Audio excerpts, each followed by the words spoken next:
Welcome to It's Candy, where we tell spooky stories and haunted history. Stories that I found on the internet that spooked me, but in a good way. Let's get into it. Hey, you guys, your favorite storyteller here. It's Candy. What's going on, y'all?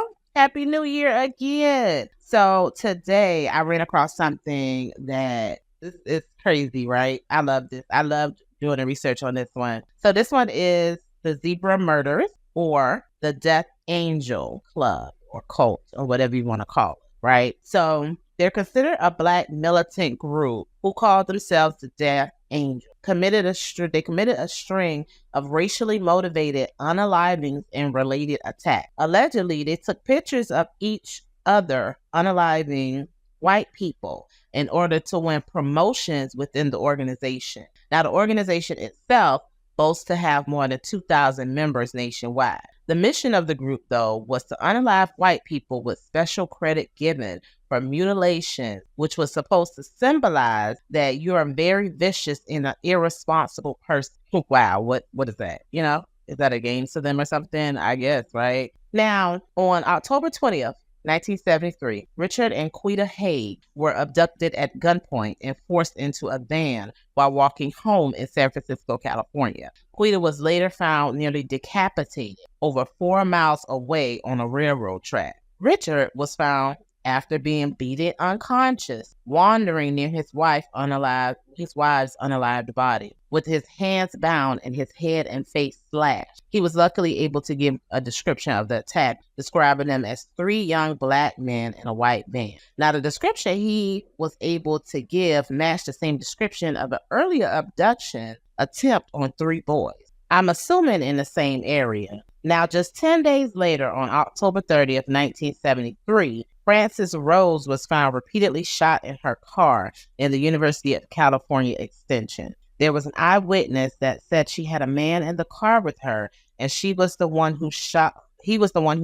Then he jumped out of the passenger seat and ran out of the car. Now, this, you guys, I have to stop for a second. This is just going to jump straight into it, okay? There was no lap or anything. This story just, when I was researching, it just jumped straight into everything that happened. It's like the group of people that consider themselves called the Death Angels, they were just doing all the unalivings. It was like boom, boom, boom, boom, boom. And they were just going nonstop, just so y'all know. It's very, very scary time for people in the California area, and as we know, from different things that happened back in the day in the 60s, 70s, 50s, a lot of the stuff was happening over in California. Y'all got to be real about that. It was. Anywho, so back into it. On November 9th, 1973, Robert Stokeman, a field clerk for Pacific Gas and Electric Company, was on duty, picking up some paperwork from various projects when a well-dressed man asked him for directions to a gas station. They call it a fill station back. The man,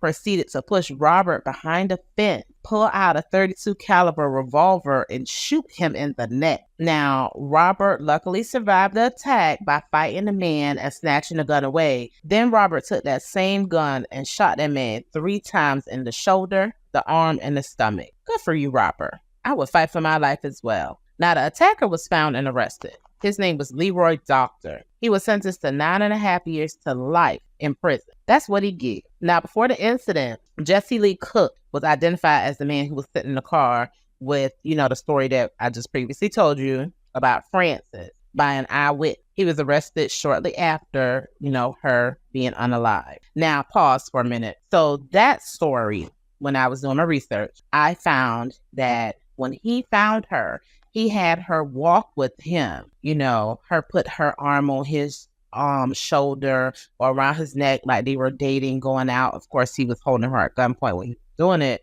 She was out in the open. She was just trying to get home, from the university.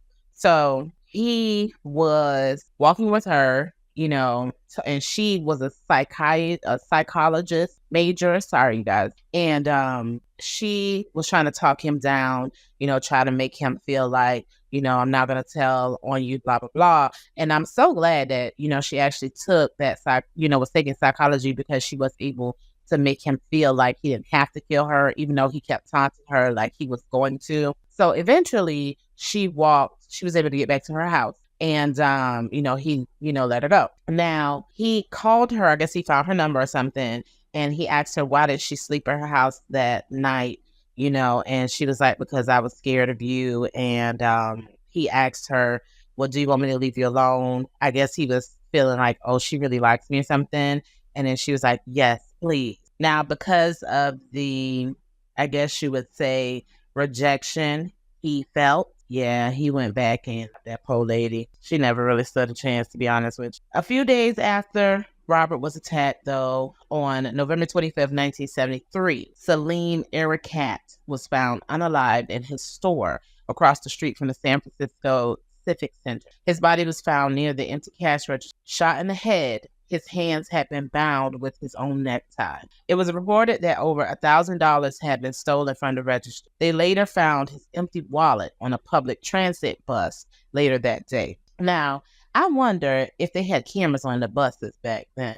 It was later revealed that the perp was a regular customer who had greeted Salim in Arabic for the incident. Now, how did the police find that out, right? Was there an eyewitness or something? Now, his unaliving was very unique because he was a different race. I think the perp just needed some money and saw that the store was, an easy target, especially because, the perp had been going to the store. So he knew when it would be empty. And if, especially if he's a regular customer. Now, we're going to pause that one too, because y'all know I found out more information about that. So apparently, now, just so y'all know, there is an informant that is the one that's telling police all of this information. So apparently the informant, I'll tell y'all who it is later. He was always at all of these places with these people that's been doing the unalivings, because the informant was actually a part of this Death Angel group. So the informant was one of the people who was at the store when this man was unalive. So yeah, the two guys were the ones who actually went in there, and it was like a case of they just needed some money type of thing. It wasn't, based off of, them, what do they call it? Getting recognition for the unalivings, because of the organization. Because remember I told you the organization, it's like they move up in ranks or something, with each unaliving that they do. This wasn't that. They just needed money. And they were actually on their way to taking the informant, to work. And it was just kind of like, oh, let's go in here really quick. I need some stuff from the market, but I ain't got no money. And I also need some money type of thing. Now, back to the story. On December 11th, 1973, Paul Danzig was standing with a friend near a payphone when two young black men in navy peacoat approached them and just began shooting. Crazy, right? I mean, you standing there on the phone and somebody just comes and just start busting. Like, what? Now, the friend, who doesn't want to be identified, I understand why, survived, but Paul was unfortunately unalived at the scene. Police did find a 32 caliber shell casings there. 2 days later, on December 13th, 1973, Art Agnos, who was top aide to San Francisco Assemblyman Leo McCarthy, was in Potrero Hall attending a meeting on child care center. Once the meeting was over, while Art was speaking to two women outside, I guess about, what just happened in a meeting, a black man walked up and fired 2 shots into his chest, like close range, boom. He did survive the attack now, but there's some wild boys, okay? You hear what I'm saying? Just to walk up on somebody like that, just walk up on somebody that just came out of a meeting, and I'm pretty sure there was a bunch of people there. Now, less than 90 minutes later, Marietta Di Girolamo, probably butchering that name, was standing in a doorway along Divisario, butchering that name too, street, when a man wearing a long leather jacket shot her 3 times at close range. Crazy. Police also found 32 caliber shell casings at the scene, 3 to be exact. Y'all seeing a pattern. I know y'all seeing a pattern with these 32 caliber shell casings. They seem like they're using the same guns, but it can't all be at one place at the same time. Like I said, They said it's about 2,000 members, but they're all using the same type of gun. Then on December 20th, 1973, Ilario Bertuccio, probably butchered that name, I'm sorry, was shot 4 times and unalived as he was just walking home on his way from work. Bad luck for that man. Bad. Ironically. 2 hours after that, Teresa DiMartini was shot several times near her apartment while she was just parking her car. Pause. Remember, I told y'all, it was just like boom, boom, boom.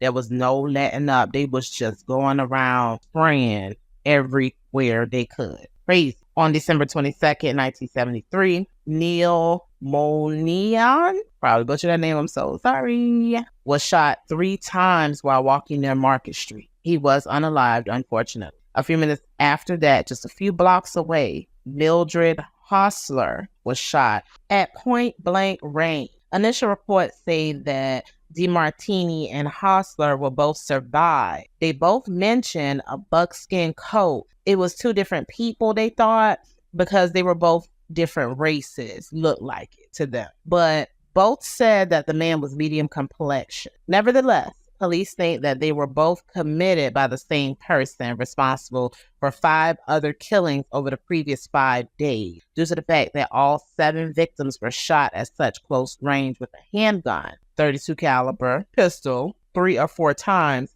but none were robbed. They were just shot. So on December 24th, day before Christmas, 1973, a dismembered body that was cut with surgical precision and wrapped in plastic, this stuffed in a cardboard box, was found at Ocean Beach. The hands, head, and feet were missing. It was later testified that he was disassembled like a hog in a butcher shop. Now, as you guys remember, like I said, there is an informant that was there telling them all this stuff. Now, I guess due to the holidays and the New Year, they took a break, partly because they had been going in all year with the unaliving. They sparked it back up, though, with a bang, let me tell you. Whole year, they had been busy, but they started with a bang. On January 28, 1974, Tana Smith was shot on a sidewalk near her home, 6 blocks away to be exact. 10 minutes later, only 8 blocks away, Vincent Wallen was shot 2 times in the back while digging through trash cans.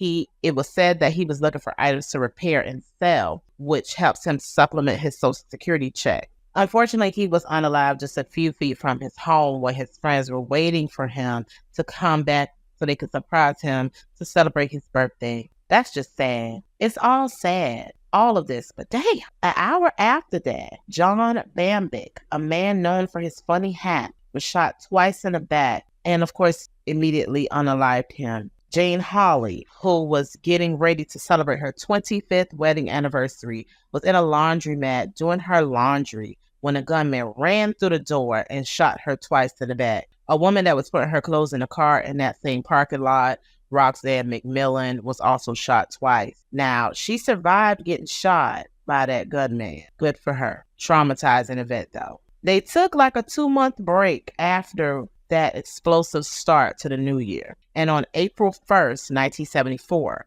Tom Rainwater and Linda Story, both Salvation Army cadets, were on their way to a restaurant to eat when they were shot. Linda was the only one to survive that attack. Now, these names, they kind of sound made up, but they're not. These are actual people's names. So on April 14th, 1974, Terry White, who was waiting on a bus, and Ward Anderson, who was hitchhiking just a few feet away from him, were both shot twice. They each survived. But that's crazy, right? You can't even wait for a bus or try to get a ride. Lastly, on April 16, 1974, Nelson Shields IV was making room in his friend's car for a rug he had just purchased when he was shot in the back 3 times. All he was doing was trying to put a rug in the car. Okay. He passed away grasping onto a lacrosse stick. What a string of unalivings that they have done. In that short little time, that first year, explosive. Coming back to the new year was even bigger,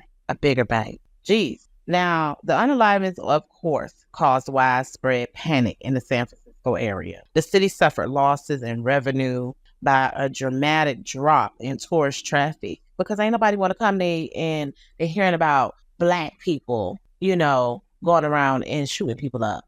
That's crazy. I ain't going there either. Hotels, nightclubs, restaurants, and even the theater owners all reported a decline in business. The streets were deserted at night, even in North Beach, a neighborhood that used to be considered a 7-night-a-week nightlife kind of place. You know what I'm saying? Meaning it was always live and in full effect.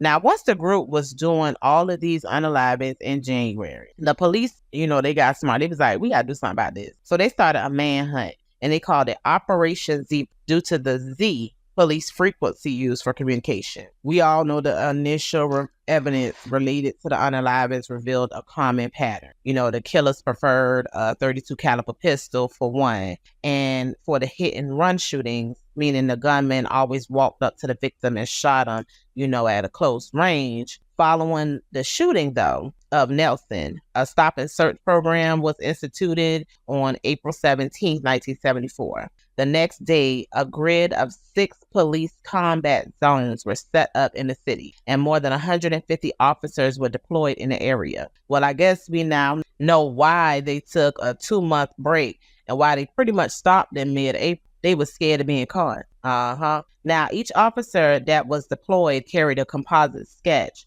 of what victims that had survived had given them, a perpetrator that had attacked them. So the sketch was prepared by Homicide Inspector Hobart Nelson. During the searches they performed, field interrogation cards were also filled out whenever officers deemed further questioning necessary. So the cards were turned over to homicide detectives and ultimately kept on file at the Hall of Justice. Criticism was expressed throughout the Black community immediately after the start of the program. Black Panther Party leader Mr. Bobby Seale described the program as vicious and racist. The General Counsel for the American Civil Liberties Union, Paul Halbenick, stated that the measures taken by Mayor Alioto and police are totally unprecedented in their scope and clearly indefensible in view of the Constitution. And the Officers for Justice group, led by the Nation of Islam associate Jesse Bird,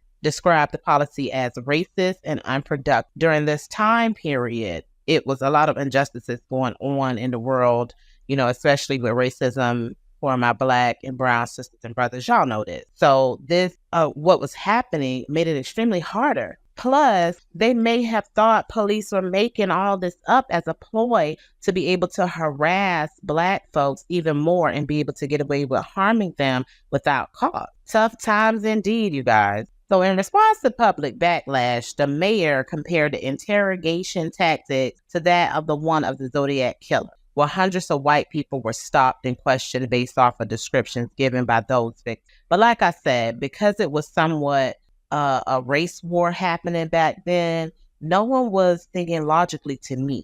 Now pause. So when I was reading, I found that the whole idea of the Death Angels was to start a race war, and I'll talk about that in a few. Now back to it. So 2 lawsuits were filed, one by the NAACP, in which their attorney Nathaniel Coley told the judge, by admission, the police are engaged in a wholesale violation of every Black male's right if he happens to be what they think fits the description of the zebra killer. So they wanted to stop and search tactics to be declared unconstitutional. The other was filed by ACLU on behalf of 6 young Black men, in which they were asking that the searches be stopped altogether. On April 22nd, 1974, the mayor was spat on and struck on the head with protest signs as he walked through a crowd of about 1,000 demonstrators, organized by a group that called themselves Coalition to Stop Operation Z.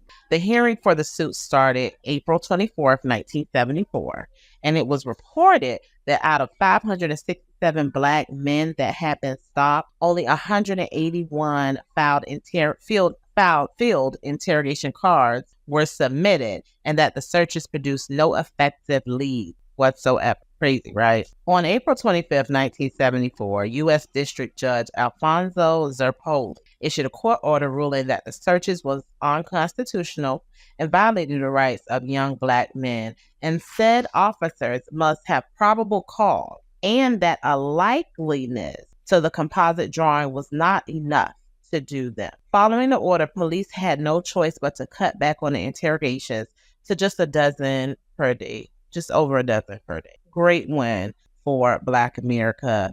But at the same time, it could have also made it worse, okay? Because cops are mad now. They're being limited. So then on April 26, 1974, the city did file an appeal to the order. Like I feel the police may have been being too excessive, yes, and cruel, especially to innocent people. And that's why these lawsuits came in, to be honest. Because notice, all they wanted was for them to ease up on it just a little bit. Now, the city understood the police had a job to do and a description of the attackers, but they just didn't want any hardworking people to have to deal with the foolishness, and they was already having a tough time in the world. That's only fair, I feel. How dare this group of Black males decide to go around unaliving white folks at a time when Black folks were at an unrest themselves? By the time April 18th, 1974 had rolled around, rewards totaling $30,000 were being offered for information leading to the arrest and conviction of the person or persons involved in the unaliving. Well, y'all know someone was going to come forward and snitch once that amount of money was put on the table, right? Now, just 10 days later, on April 28, 1974, a man named Anthony Harris attended a secret meeting with the mayor that led to the arrest of 7 men. They carried out the arrest on May 1st, 1974. The men were identified as J.C. Simon, Larry Green, Manuel Moore, Dwight Stallings, Thomas Manny, Edgar Burton, and Clarence Jameson. The last 4 that I just stated were later released due to lack of evidence. Now, it was reported that Anthony had been in discussions with the police prior to his meeting with the mayor, of course. So the now informant, Anthony, was in a 10-hour interrogation that was taped. He provided the names of everybody that was involved, the types of cars they drove, where they stashed their vehicles, and the location of where they took the victims to dismember them.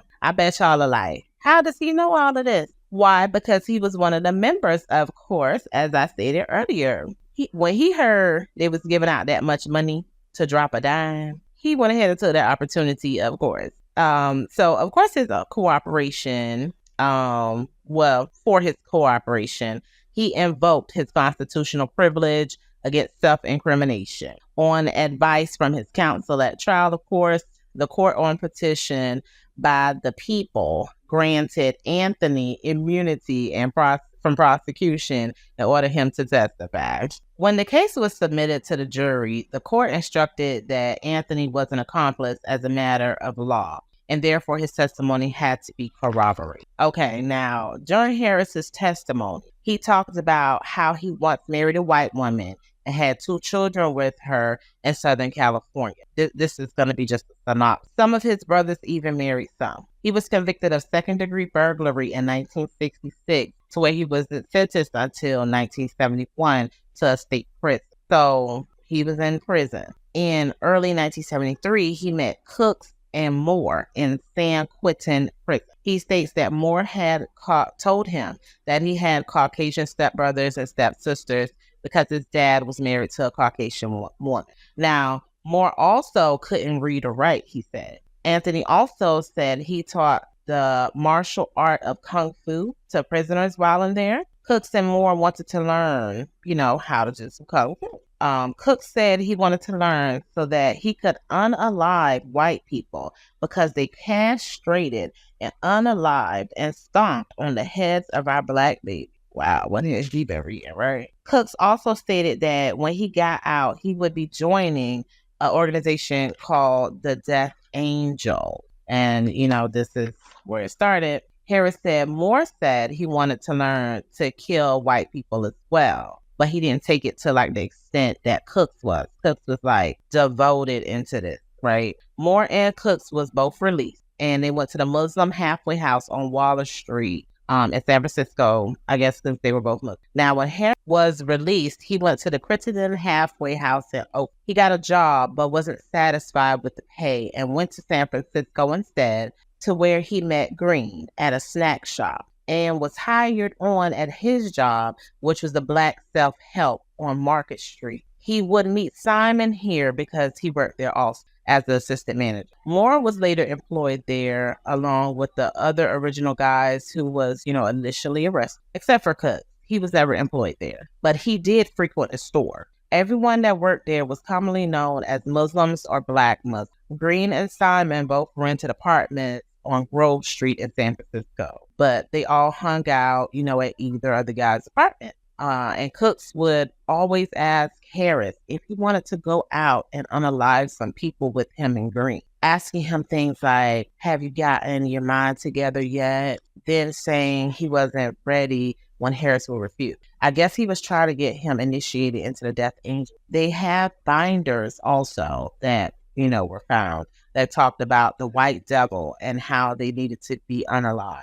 Y'all done heard people. It has some Muslim literature in it, the binders did, as well as material used in processing a person for membership into the Nation of Islam. Now, y'all know the Nation of Islam is like 10,000 plus strong, and, they got their hand in a lot of stuff, a lot of good stuff, a lot of bad stuff, but their hands are in a lot of things. Now, Green later told Harris he wasn't going to join the Death Angels because it just involved too much unaliving, and he just didn't want to deal with it. Of course, all the men denied any of his claims. Harris talks about one night he got a ride from Cooks and Green, and they drove and parked near a school called Corpus Christi on Francis Street. He noticed they had a .22 caliber pistol and machete, and he thought that they were about to unalive him because they asked him once again, as they had been asking him each time they all met, was he ready? And he told them no once again.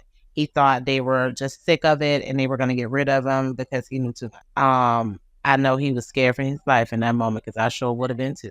But instead, the gentleman left him in the van and came back with 3 kids. Remember, I talked about this earlier. Now, Harris said he ran towards the boy who Cooks had his hand around his neck. Harris says he bumped into the boy and pushed him to the ground so that he could get away. The boy ran yelling, cops, cops, cops. They let the other kids go because, they wriggled their way out. And of course, they had been caught. So, they had to get up out of there. Now, I know that was a very much awkward ride back because you just let go of our victim, sir. I definitely would have thought it was going to unalive me now. So, of course, the kids would later be one of the ones that testified saying, exactly what Harris said, even though the guys were denying what Harris was saying. A lot of people that testified actually was saying the same things that Harris, the informant, was telling them because, like I said, he was actually there. And he did talk, of course, in more detail about each of the unalivings, he was witness to. And, I've touched on that already. Now, the police put together a 28-man group of Black police officers to go into the neighborhood. They had the Black police officers going to the neighborhood, like I said, in order to have a 24-hour surveillance on the guys. I guess they wanted to make sure they have someone that matched everyone in the surrounding, just to,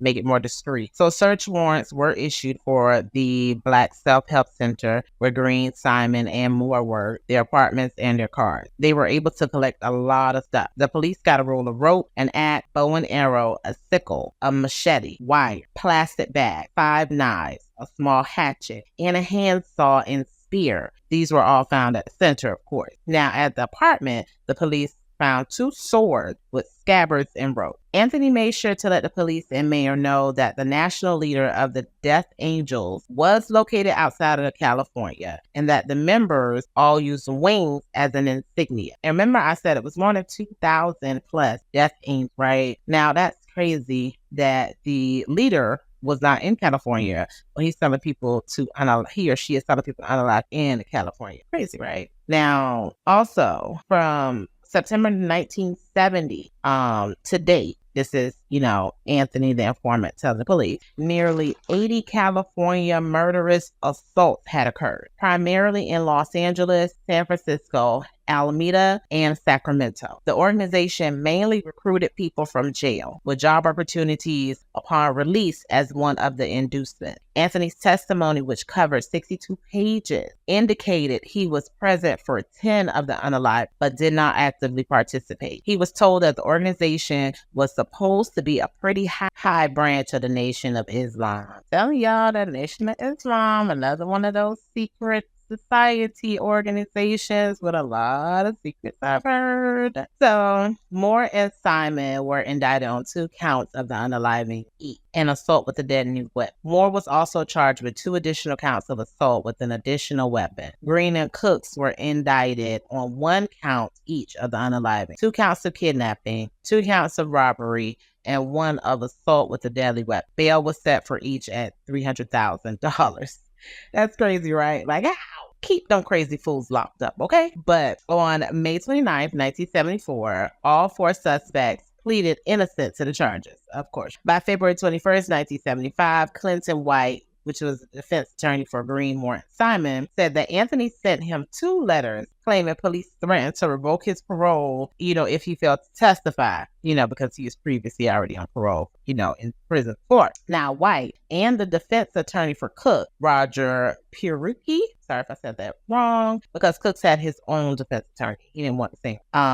So both of them tape recorded an interview with Anthony, which he's the informant, of him recanting his testimony. On February 24th, 1975, a $14 million lawsuit was filed in which the mayor and the San Francisco Police Department were the defendants, along with the zebra killing defendant, and the 4 men that were released was the plaintiff, the 4 that I had said, they had to let go because they didn't have any sufficient evidence. They asked for damage for false arrest and for the fright, shame, humiliation, embarrassment, and worry they all suffered, and helping on some of those unaliving. Oh my God, woe is them. So the trial began for that on March 3rd, 1975, in which 48 jurors were excused for hardship and evidence was stolen, right? Quote unquote. For one of the defense attorney's parked cars regarding the zebra trial, right? Okay. That attorney was John Cruikshank, I think. Sorry if I butchered it. They finally reconvened on March 27, 1975, and after 12 months, 212 days in court and testimonies from 181 witnesses, jury deliberations began. Remember, I told y'all each unaliving had people, the people who survived, the victims, as well as other eyewitnesses around, that came and testified. Just 3 days is what it took to find all 4 defendants guilty as sin, or guilty as charged, as they say. Green laughed out loud, as well as Cook and Moore, and Simon showed no emotion. So I just knew them a-holes did it, okay? Y'all laughing? Because y'all like, oh my God, they finally caught us. That's, we're laughing. Green and Cooks, those 2 were the 2 that laughed. Moore and Simon, they just was sitting there looking stone-faced, I guess. But like I said, Cooks and Green were the 2 main ones that were doing all the stuff though. Because remember, Cooks was the very first person that Harris actually met. Now, I believe because Harris knew Kung Fu, I don't think they, were going to mess with him like that because they knew he could beat him up pretty much. But I mean, they had to be pretty quick with a gun. But they were trying to recruit him. They were trying to keep Harris around because, he knew Kung Fu. They knew he would be good. He would be strong, to be able to help them unalive more people. But Harris just went with that. He was like, I ain't about to be no serial killer. You know what I mean? But like I said, Cooks was the first one that Harris met, everybody met. And Cooks was the one, that was so dead set on being a death angel, like he was fantasizing about being one. And he became one, of course. Now, Cooks was the bald head guy that every victim said was the more aggressor. He was the one that was controlling everything. They always said the guy with the bald, clean shaven head. It was always Cook. He was always the leader up. Now, on March 29th, 1976, those 4 a-holes were sentenced to life in prison. Anyway, to life in prison, which is the maximum penalty allowed. All of them have since passed away in prison, except Larry Green, who is currently still serving his time. He was actually most recently denied parole in July 31st of 2024. Like, sir, Mr. Green, you was at the beginning of it with everybody, and no, sir, you gonna stay right there where you at. You're not coming out. But this was a good one, you guys. I really enjoyed doing the research on it. It was a lot. Till next time, have a good day. Thanks for watching.